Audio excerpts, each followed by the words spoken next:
So welcome and good morning to today's session. We are talking about quick wins to kickstart the year. We're delighted to welcome you and very excited to be supporting you and working with you again this year, especially as the cost of living continues to bite, high interest rates continue to be a problem, housing on campus continues to be a problem, but we remain ever optimistic that it's going to be a great year and students everywhere are gonna have a fantastic experience on campus.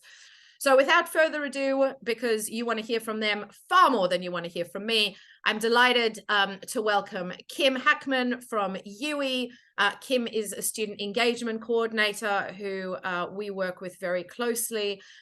Very, very excited to have you. And Abi Keay from Keele in financial support, the financial support manager, actually, not just in financial support, who we're also very excited to be hearing from today. And of course, Lynne Condell, who is referred to as a sector expert, although I'm sure Lynne would call herself other things. So really delighted to have all three of you, ladies, and we've got a couple of kind of written submissions from Northumbria and York that I will bring into play as we are going.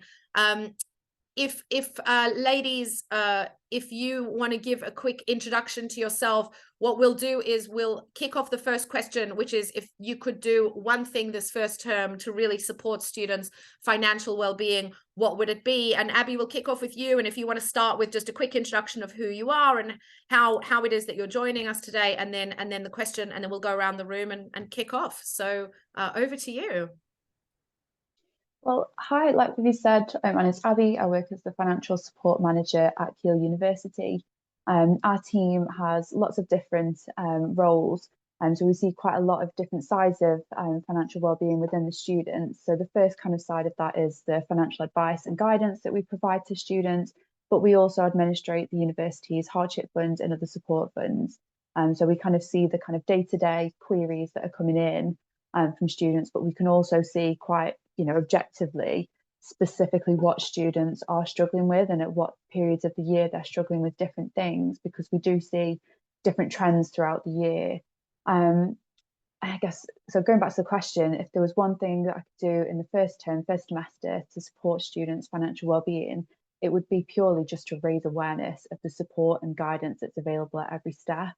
And I guess there's lots of things within that. So making sure that we have good quality information on the web pages so that students can direct themselves. Lots of students, especially at the beginning of term, a little bit nervous, not quite sure where to look. And the first thing anybody does when they have any question about anything is Google it. So making sure that you have easily accessible web pages with key links on there. So linking it into, well, where can I come and get support? How can I come and speak to you? Can I do it over the phone if I can't get onto campus? What type of support can you provide? What kind of queries can you help me with? But also just a bank of FAQs is really useful. And I think just positioning key staff at key events going on across campus. At this point in the year, it's really difficult to get them to engage with anything that we would actually want to do with them. Obviously, we would want to do loads of webinars, loads of in-person workshops, but it's just not the right time to target them with those kind of things because they're just not interested. So just making sure that they're aware that we are here if they need us, and then all the things that we really want to do with them can come later on. That's terrific, Abi, and it echoes as well. Northumbria's responses to some of the questions was very much around awareness and working very collaboratively as a team and across the university to make sure the students are simply aware of what is out there. Kim, I don't know if what your thoughts on it, and also give a quick overview of you, please. Hi everyone, so I'm Kim, working in the student money service at UWE. Again, we have a team of money advisors, we have a team of fund administrators, and then I sit in the engagement side. So I'm really focused on that financial engagement education, trying to fill the gap. So anywhere where we can slot in to provide a little bit of financial education, that's what we try and do. And obviously we worked with Blackbullion for a very long time, very successfully. So yeah, that's kind of where I am. And then I guess to answer the question, again, I would echo a lot of what's already been said, trying to be collaborative as possible, getting really up to date, really relevant, user-friendly information out there on web pages and so on. But I suppose when it comes to kind of thinking about well-being in the first term, I think, you know, students have been bombarded the last couple of years with cost of living crisis, which is it's relevant, very timely. It is what it is, but it's quite a negative message. So I think we're trying to do a lot to try and make it slightly more empowering for students. So yes, there is a cost of living crisis. Yes, things cost a lot. Your loan may not cover everything. Trying to make it get that information out there, but at the same time, trying to give them the tools to empower themselves to make the best of university life. So it's not too scary. I mean, you've got to balance it, haven't you? Give them a realistic message, but not make it so negative that actually coming to university just seems unattainable.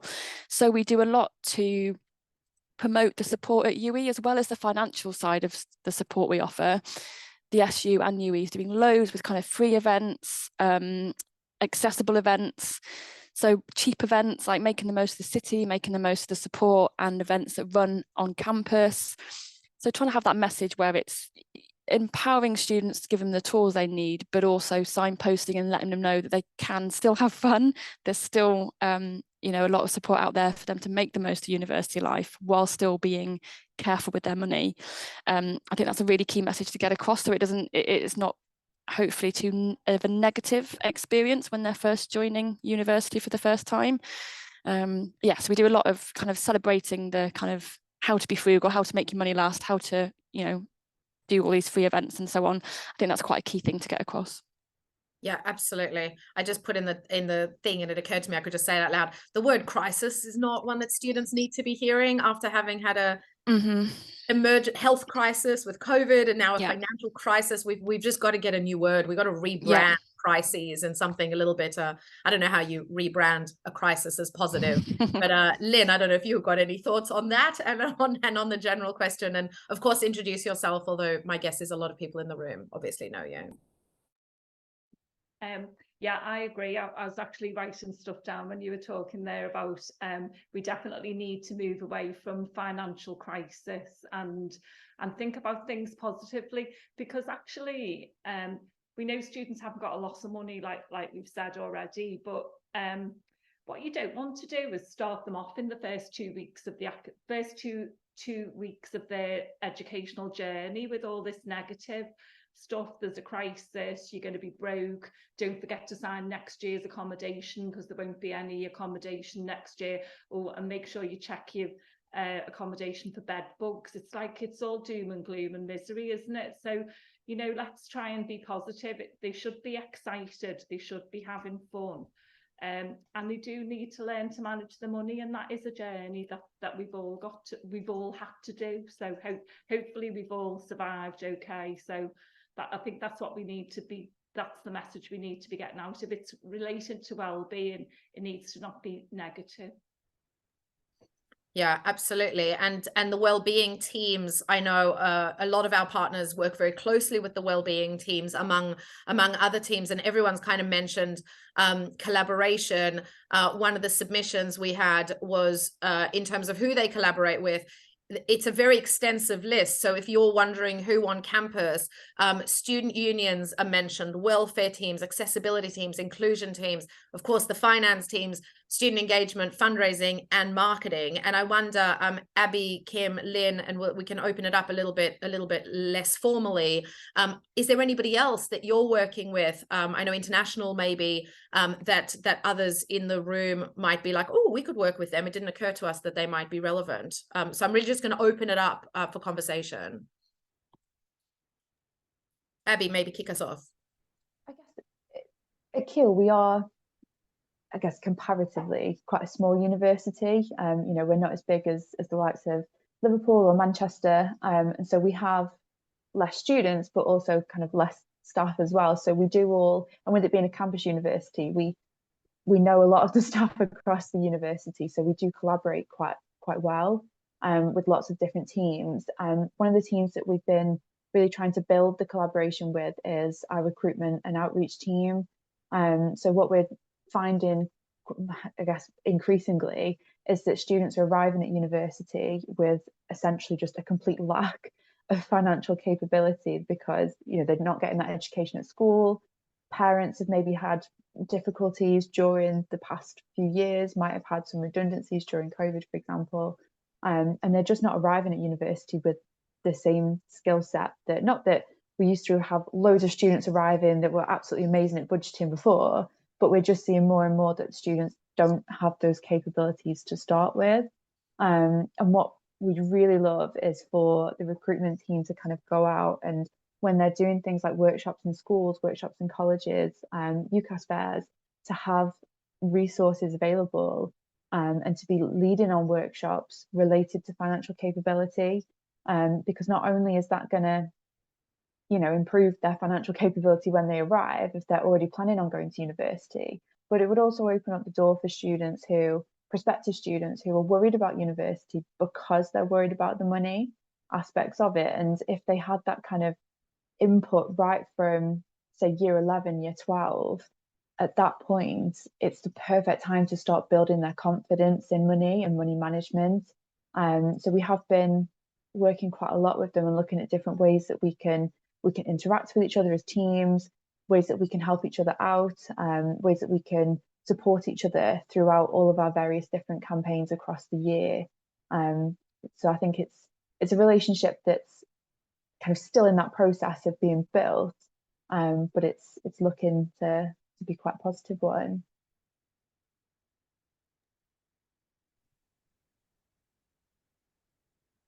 Go ahead, Kim. Yeah, so we similarly work really well with our admissions and our kind of recruitment and outreach team. This year, for the first time, we did a webinar in mid-August. So there was a similar one already set up for our student union to talk about accommodation. So we just kind of like, oh, well, we've seen this, let's give it a go. So we did one specifically around budgeting and money prep, which was maybe, yeah, mid-August for like an hour and a half. And we had over 400 students attend that. So that's this kind of thing we'll be continuing to do. And that point in the year, our kind of new students, so the new ones starting, is just about starting to think about that money element of, oh my goodness, like, is my money going to stretch? I've got all this to pay for. So it's quite good timing. And we did reach a lot of students, and that's the sort of thing we would advise to do. And also we're working quite closely this year, or building on what we've done previously, with our global team. So we're doing budgeting workshops specifically for international students, where we're finding their knowledge is that they're a little bit more on the back foot, aren't they? It's all kind of new, and there's certain things they would need to know about they might not be able to figure out instantly on their own. So we do workshops in October and November for international students. We found workshops for just general workshops don't have a lot of attendance. It's just really, really low. But our international students have a little bit more of an interest. They're kind of, yeah, a bit keener to find out that the basics, you know, where to do their shopping, what to cook, how to save money on campus, that kind of thing. So that has worked really, really well, and we'll continue to build on that. Lynne? That's a really good idea. So I've just put that in the chat, the budgeting for the international students. If anyone else hasn't written it down, I think it's a really, really good idea. The webinars over the summer, also really good idea. I mean, I've left JMU now, but that was something that we did try. A bit hit and miss with attendance, but what we found is that we targeted, for example, people that we knew were going to get the special support element of the loan, and target it as like, you know, what you need to know about benefits before you start university, or people that are going to get the childcare grant. We know, you know, what you need to know about supporting your family before you start university. I think if you rather than generic money, and then you find you probably get better take up. I do think that the whole money wellbeing has got to be a whole university approach, and I know I've been banging on about this for years, so sorry if you've heard me going on about it before, but most of us work in tiny teams. You know, even those universities that do resource the wellbeing element significantly, we're still tiny compared with the number of students. So any conduits that you find, you know, please do share, put them in the chat. I think we used to do things like breakfast briefings for any staff that were interested, you know, so come along, have a cup of coffee and a 20-minute and we'll update you on what's current in student money at the moment. And we found that they were reasonably well attended. That was before the pandemic, but that is a good way of a bit of CPD for staff, and that maybe it just so they know how to talk to students about what's going on with money at the moment and moving away from the negative language. So both really, really good ideas that we've had. I don't know if you got anything else from your written submissions, Vivi. There's a lot of very similar elements. I think the well-being one is important to really highlight, and I know a lot of people in the room, it's something that we're all concerned about, especially in light of the new normal, as somebody put in the chat. The idea of weaving a lot of this language and signposting into a whole institution approach is important, because it also, of course, supports the teams. Instead of having to outreach all of the time, it's also students just know where to go. And I mean, I had no idea where student services was on my campus when I was growing up. I don't even know where the department was. And, you know, I was lucky I didn't need them, but if I needed them, I can only imagine the distress that would cause if you actually don't know where to go for help. So empowering all support right across the campus, and student unions and lecturers and anyone that comes into contact with students. And we know those relationships are more or less fraught, but as an objective for the sector, it's a really nice one to consider. Really interested that there's a lot of workshops that are going on online and not, and I'm curious if there's any more information, Abi and Kim, about how as Lynne said, historically they're very hit and miss in terms of numbers, or you know, the like. For anyone else that's in the room that's going, oh, we could execute on that, or we can get help to do it. Any tips about how to make it work? I mean, 400 is pretty great, Kim. So I guess I'll start with you, because you set the bar. Yeah, well, I mean, that's an online webinar through our admissions team. So I don't know, maybe it's slightly different before students have actually started. They've got a little bit more capacity. They're really starting to think and plan about their money. Whereas if you're trying to do webinars in the first term, we all know students have got so much going on. There's so much noise, so much attention on various things, that us trying to do a workshop at that point in the year is kind of pointless. So I think it's all about the timing, isn't it? And I would say our experience is that the applicants at that sort of mid-August time is when they're really keen, and then that interest really drops off. So it's trying to find out what you do instead while the students are here. And we find that doing social media is where we get a lot of more engagement rather than a workshop. Although having said that, like I said, our international students are a little keener. So we kind of target it to the groups that we seem to be getting more engagement with. Is it TikTok social media, or are you using something else for anyone in the room? Instagram, yeah. Instagram. Mm-hmm. Go the gram. Yes. Okay. Go the gram. Abi, any additional thoughts on the kind of the online webinars and especially at the pre-recruitment level, although of course that's been, but for anyone that's looking at January? With webinars, we've really struggled, and I mean really struggled to engage students once they're already here at university. It's like pulling teeth trying to get them to come to anything, you know, an in-person workshop or an online webinar, and it feels like you have to put so much effort into it. But I completely agree with the pre-arrival side of it, and the kind of when they're just prospective students, they haven't yet enrolled. That is, you know, it's almost like looking at a completely different cohort of students. Before they arrive, they seem a lot more excited and, you know, wanting to come and engage with different activities. And I think there's lots of reasons for that. And what we do every year is just before they start, so a few weeks before they actually arrive at university, we do a series of online pre-arrival webinars, not just money related, but for pretty much everything. You know, how do I make friends? How does this work? And what's the support for this group of students? Things like that. And we tend to find that the engagement with those is really good across the board, really, again, not just with money. But I wonder if part of that is the positive parental pressure of parents saying, oh, did you know that that this webinar's on. I've signed up for Keele's mail list and I've seen that they've got this going on. Should we watch it together? And I wonder if that's possibly where that's coming from. But also, you know, like Kim's mentioned, there's less time pressures for them at that point, particularly over summer. They might have finished their A-levels or, you know, other level 3 qualifications in May, and they've got months before they're going to start their university course. They might have a part-time job, but it's unlikely that they're going to be as busy as they're going to be once they've actually begun the course. So I think that pre-arrival time is key, really. They're also more motivated, right? Because yeah, it's coming and it's exciting and they're hearing that money is difficult. And as you said, positive parental pressure. I like that. I'll tell my mother that. But there's more of a motivation. And once you land on campus, you're trying to make friends and deal with finding your new place and all of that. So timing as a takeaway, getting the right message at the right time to the right cohort is, of course, massively beneficial. Also very, very difficult. Angela's had a really interesting comment in the chat. We use our workshops as part of the hardship application. While we specifically don't say it's compulsory to complete, we encourage them to do it as it'll be beneficial moving forward. And I wonder if anybody else in the room has similar tips or ways that they are doing it.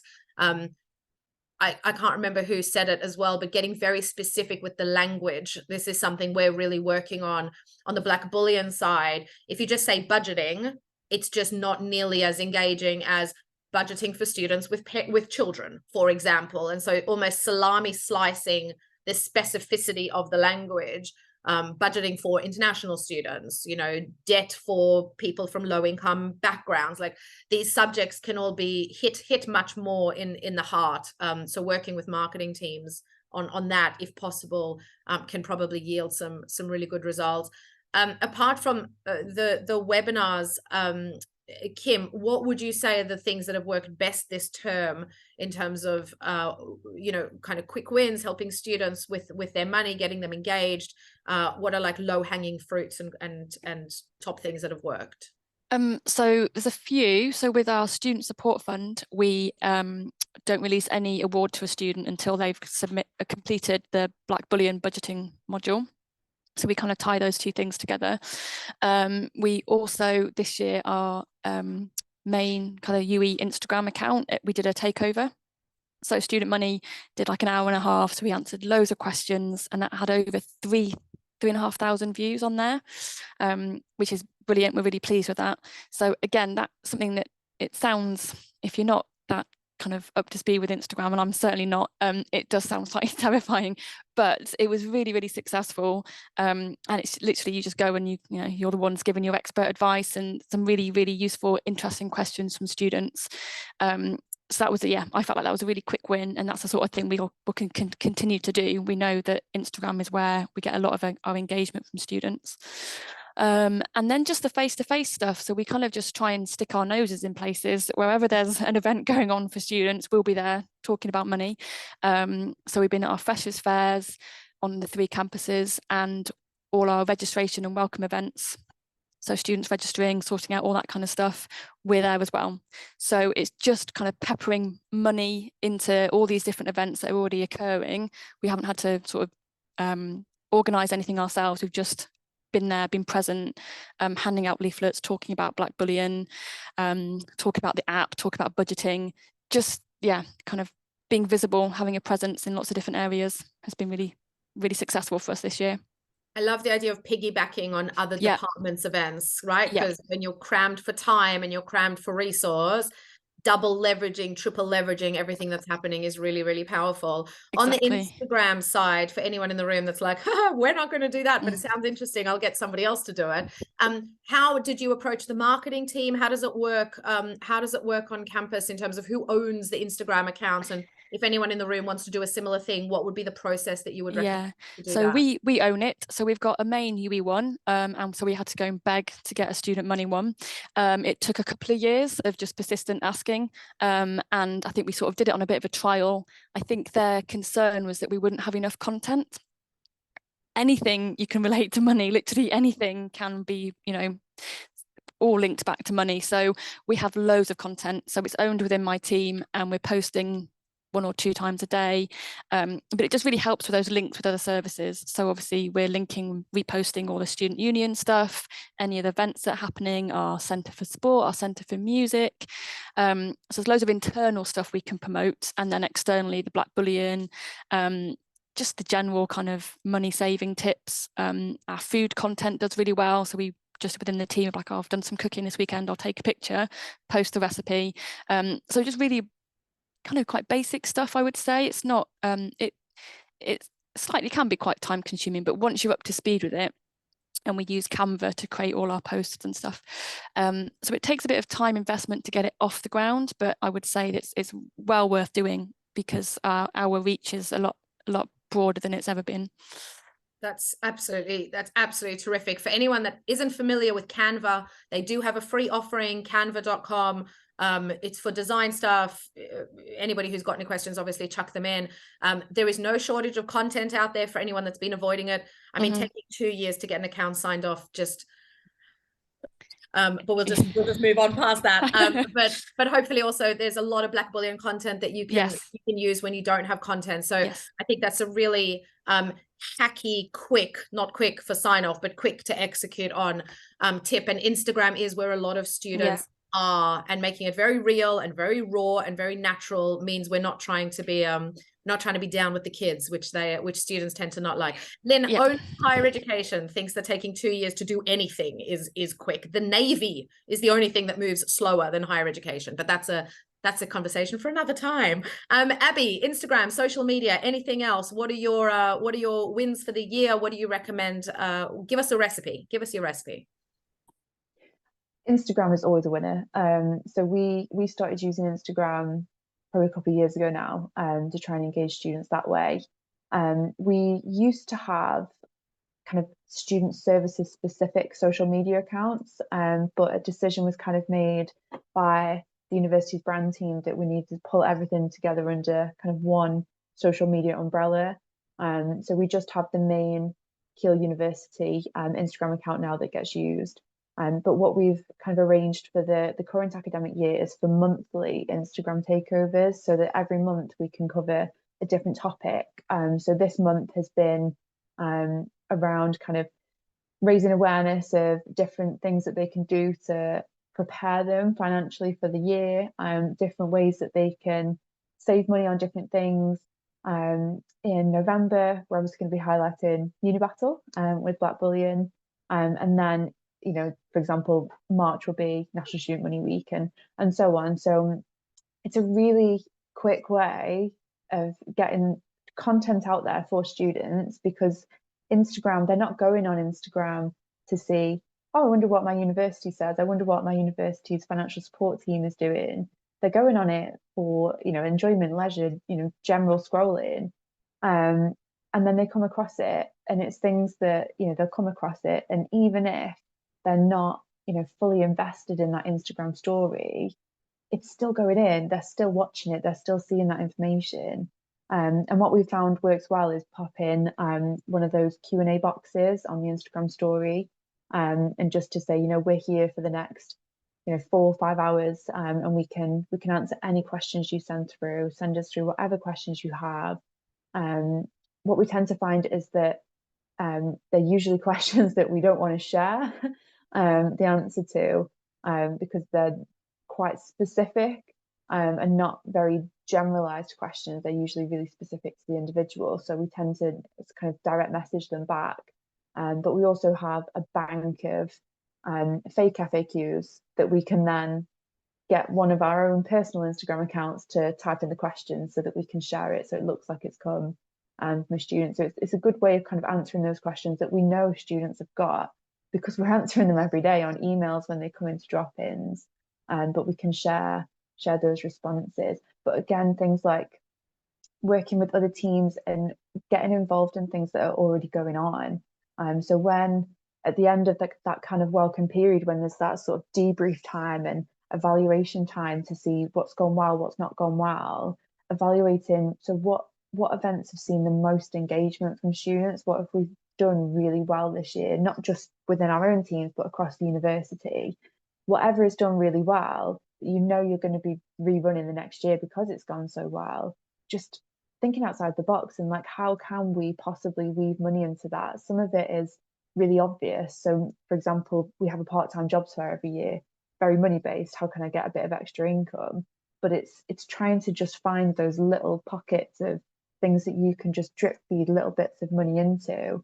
For example, one of the things that we do kind of every welcome period, we have 2 welcome periods, kind of September and January, is trips into town. So Keele's a campus university. We do have a co-op on campus, but I think we all know that co-op isn't the most budget-friendly shop out there. But in town we have, we have a Morrison's, we have an Aldi, we have a Lidl. So we do trips into town so that we can show them where the range of different shops are. And what we started doing is printing off the Save the Student meal plan, the 28-day meal plan, where they can get, a month's worth of food, which works out at like less than 20 quid a week. So we print that off for them, print off the attached shopping list that comes with it, so that we can give that to them with lots of different tips on how they can save money with everything related to food. And kind of, we're not actually doing anything. All we're doing is printing off a few sheets of paper and handed them out to them. But what they're actually getting with that is the idea that, you know what, I could actually save a lot of money on food if I, make these sorts of meals instead of just buying ready meals for every time. I think it's just those little tiny quick things that you can do to drip feed it into all of those things, and then it frees you up to do the things which are actually a lot more time consuming, like hardship funds. I love that, Abi, because the little things, as we all know, as money people, it's the little things that actually make all of the difference. So being able to, and we always come back to food, and everybody knows it's my obsession that we get more students cooking more and being more healthy, and it's better for their mental health, and it's better socially. Whatever your living arrangements are, to be cooking together is a really outstanding social experience, eating together.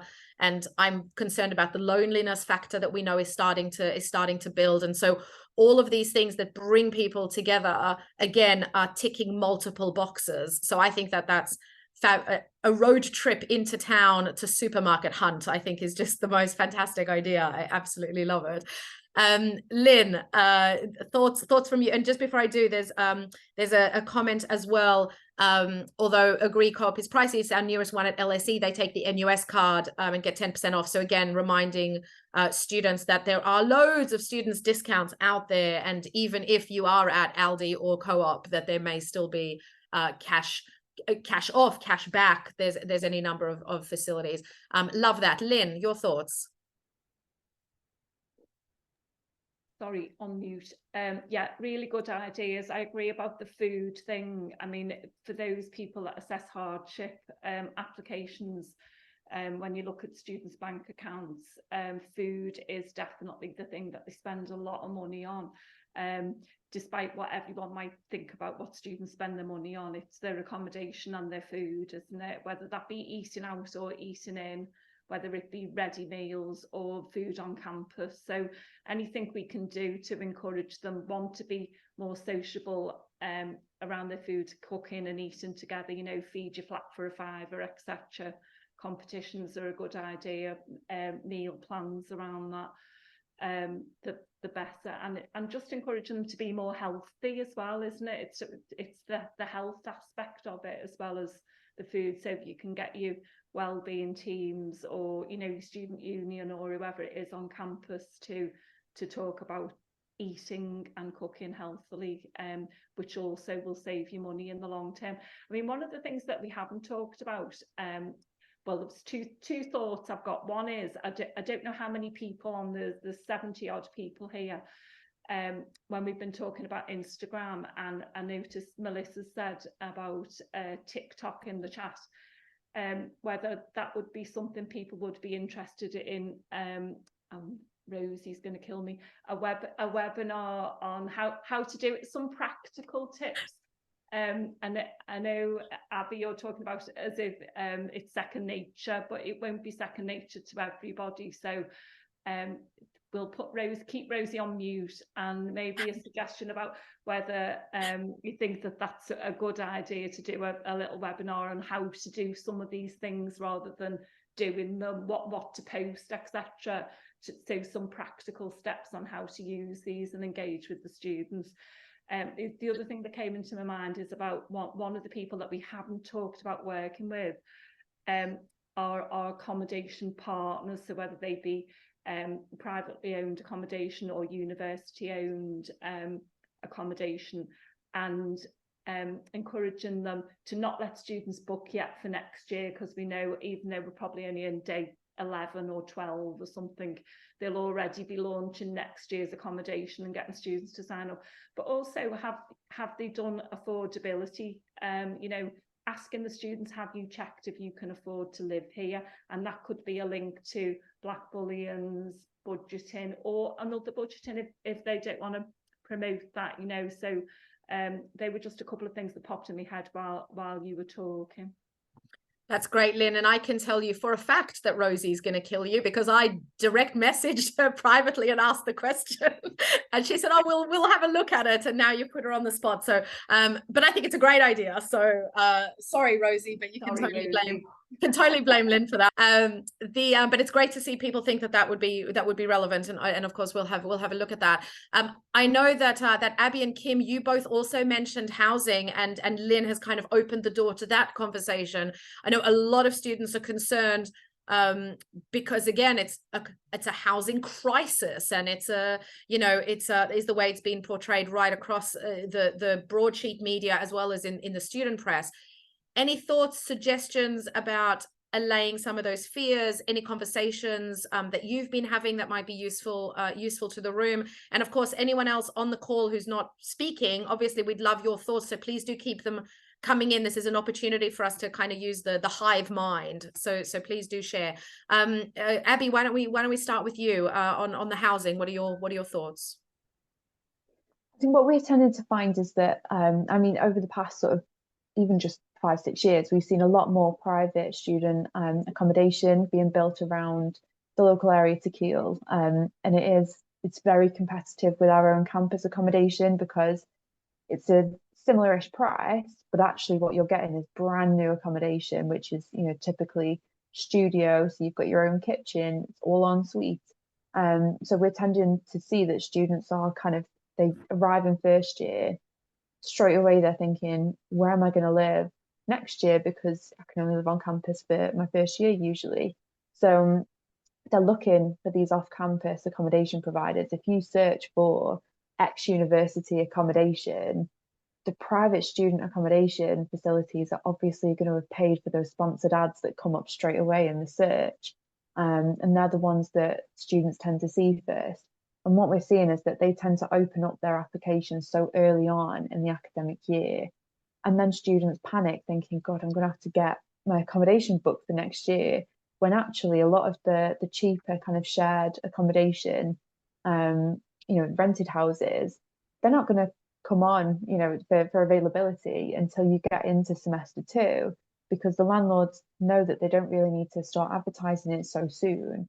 So you tend to find that students that will jump into accommodation contracts early are the ones that are going for these more expensive accommodations, because they're the main ones that you can apply for this far in advance.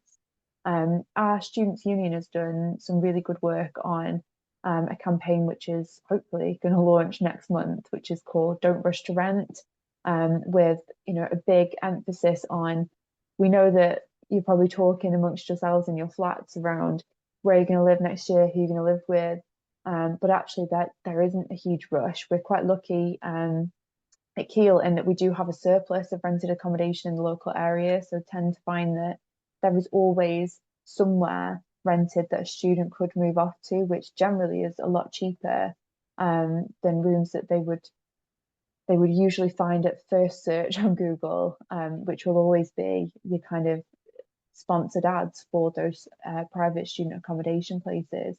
So I think campaigns around not rushing into rental contracts are really important at this sort of latter half of semester 1. I mean, we are still in the first half of semester 1, but now's the time to be planning for your kind of November, December campaigns. Because if you're not planning now, it's going to be too late once all the rush comes in, once they've started to run out of money.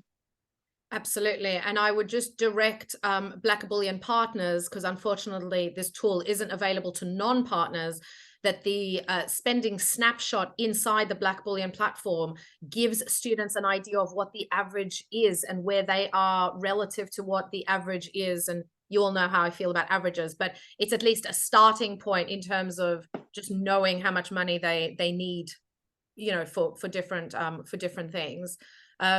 Kim, before I shoot over to you, just Angela's comment in the chat, one issue with affordability for our students is that they book accommodation early, but then when they're assessed for student finance, they find they don't have the funds to cover both accommodation and day-to-day living. So again, giving as much oversight over costs and likely costs as early as possible. But of course, for that, students need to know that that could potentially be a challenge, hence starting the conversation with students and with parents as early as is possible, parents and guardians, of course.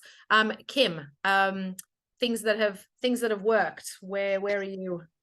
I think trying to get information out to students early as possible is kind of all we can do, make them aware. I think UE, you know, we're building a lot of accommodation. We have some on campus, more affordable accommodation, and then lots that is quite pricey. And so that affordable amount of accommodation is quite limited. So we are hearing lots of students saying, well, I put down for the cheaper one, but I wasn't allocated it. I've been allocated the more expensive one and I can't cover the cost. There's not a lot we can do. Obviously, you know, advising students to apply for our hardship funds, but there's a lot of students that just are going to be really, really struggling to meet that rent. And then once they're out of the first year, Bristol has got a problem with affordable housing. It really does. So lots of students are going for the purpose-built student accommodation because, again, it's promoted to them, it's advertised, it seems so, it's what they want to live in, it looks nice. But then there's not an awful lot of more private, cheaper housing. And if there is, it gets snapped up very, very, very quickly. So I don't really know what our solution is, apart from to raise awareness. We work really closely with our student union. We have an accommodation fair every year. This year it's been bought earlier, so it's November. So we'll be there along with other housing providers. And I guess the conversation just has to be, do your homework. I guess don't rush into stuff, but come to us for support, because we know that students are really, really going to be struggling to meet that rent cost. We do have issues with students becoming homeless, you know, and there's only so much we can do to support that. So it's quite a concern. It is, and this is one of those things where unless we wanted to get together a couple of £100 million and build new student accommodation, this is one of those things which kind of is what it is. And the best that can be done is to give people a lot of information early on that they are able to action, or at least be aware of. We are going to be releasing content specifically for commuter students, which we know is a cohort that is growing, how to support them, make sure that they feel connected to campus, and how do you make friends, and safety in terms of, you know, getting on buses, or when, you know, to cab share if you want to be late at events. So we've got content coming out on that, and also some flatmate content and just how to manage your money once you are living together. A couple of apps have been mentioned for anyone that isn't familiar with Too Good To Go. Fantastic app. I personally use it because the local bagel place does it, which is like awesome. But Too Good To Go, Olio as well. This is not just a student issue with money right now, it is a national issue. In fact, you could argue it's a global issue, and there are a lot of apps and sources of information. And as I think Abi said, a lot of work can be outsourced in simply signposting and referring to other services, and we'd like to think we're playing our part, but we are by no means the only people that are producing content and information for students. So because I'm conscious that we're obviously running fast towards the half past mark, let's look at some top tips to engage students with financial well-being. We know that everybody wants to have more money. We also know that people won't always make understanding how to have more money a priority for them. Lynn, you've been doing this longer than I have. Tips and hacks and thoughts maybe that people could take away to their campus. Ooh, on the spot. So I mean, the question I've got written down here is about actually getting them to do it rather than just reading it or looking at it. And I think all the examples that we've heard so far today are good examples of those things, aren't they? So, you know, Instagram, having competitions, giving them shopping lists, making it fun, I think, and not miserable. We just need to remember, I think sometimes, because quite a lot of people at work, and please don't take offence to this, a lot of us have been doing our job a long time, and so I think sometimes we forget that they're 18 and this is the first time they've done it, so they don't know there's a crisis, they don't know there's a housing crisis, they possibly don't know there's been a cost of living crisis, because a lot of them will have been protected from that. So let's not start with negative, let's do fun activities without making them organised fun. I'm sure you've all got lots more ideas that you've been using over the last 2 years that you'd like to share. One of the things I have just written down about accommodation, and I know we've moved on from that, that I think is a point to note, is trying to remove the stigma, if stigma is the right word, of living in basic accommodation, because when you're working with the young people particularly, they all want to live in the luxury ensuite accommodation studio, possibly where you get a croissant for breakfast on your way out to uni in the morning for an extra £200 a month or something. And I think we need to try and I know that most of them are privately owned, but try and have some positive stories either on our websites or you know, with your accommodation providers about what it's like to live in the shared bathroom, because in my experience, no students ever complained about sharing a bathroom. They all complained about the state of the kitchen. And unfortunately, you'll share a kitchen in most of the accommodation. So I think it's just trying to plant some positive stories around, you know, you can save £20 a week here, and that would be enough almost to pay for your food for the week, just to set the context. I think that's a really great point, Lynn, and may well be for people who are using social or considering using social, getting some student voices and student stories into your socials, and getting it, whether it's a takeover or a submission. The best way for us to encourage students to do things is to have other students encourage them to do those things. They just listen more to their peers, certainly with things like this. Before I move back to you, Kim, I just wanted to have a look at some of the submissions. So York have when we asked them the question, what have been some of the things that have worked well for you this year? Having good branded materials to take to events. People like to take free stuff. They've noticed the Blackbullion business cards with the QR code. I'm really delighted that those have been helpful. They say they've gone down really well. Budgeting 101, making budgeting work for you. Resources, gets students off on the right approach, reduces anxiety. Save the Student budgeting resources, which we've of course already mentioned. Our friends over at Save the Student are producing some great material as well, and linking to budgeting resources in general, which I think is a great one.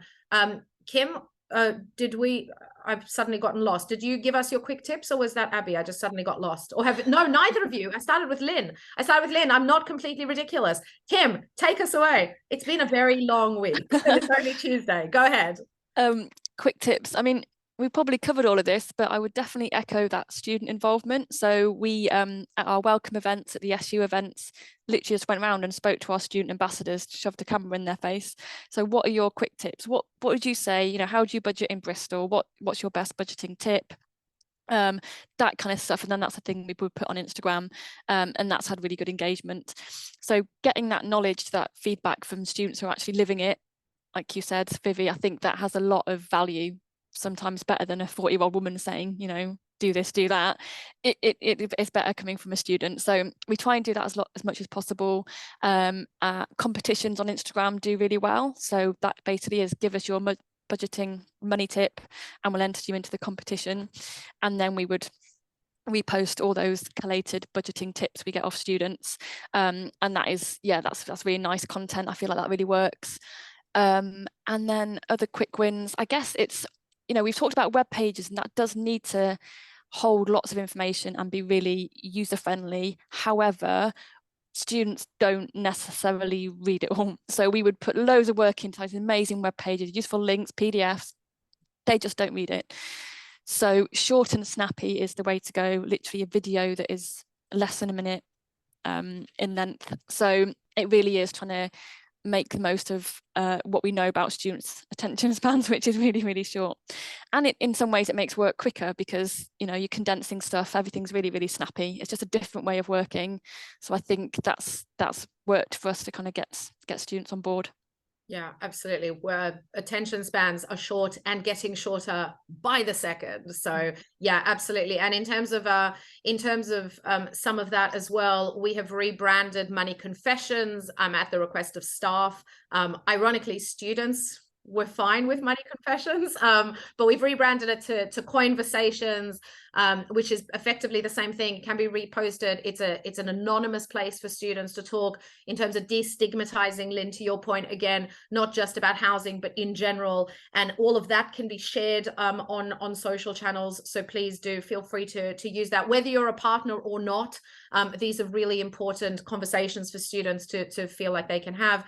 And of course, we've got Uni Battle coming up in November. I know some universities are already gearing up for quite the battle. So if you are a Blackbullion partner and you want to be, getting involved in that, of course, students can also win stuff. And it's a nice central time of the year to get going. Abi, what are your thoughts, tips and hacks? I think one of the biggest tips that I've got kind of at the beginning of the year is making sure that anything that you would give out to a student, I think at the beginning of the year, freebies is like the big thing. Everyone wants to give out freebies. They need to have some kind of call to action. They're getting so many freebies during welcome period from so many different organizations that having something with just a logo on isn't enough.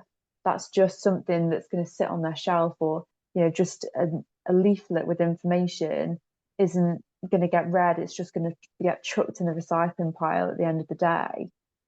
So anything that's got kind of that call to action, do this, look here, scan this QR code, is the best way that you can make use of a freebie. And I mean, this year's Money Mondays Blackbullion business card went down so well with our students because it felt like, I mean, it said something along the lines of join this club, join the membership club.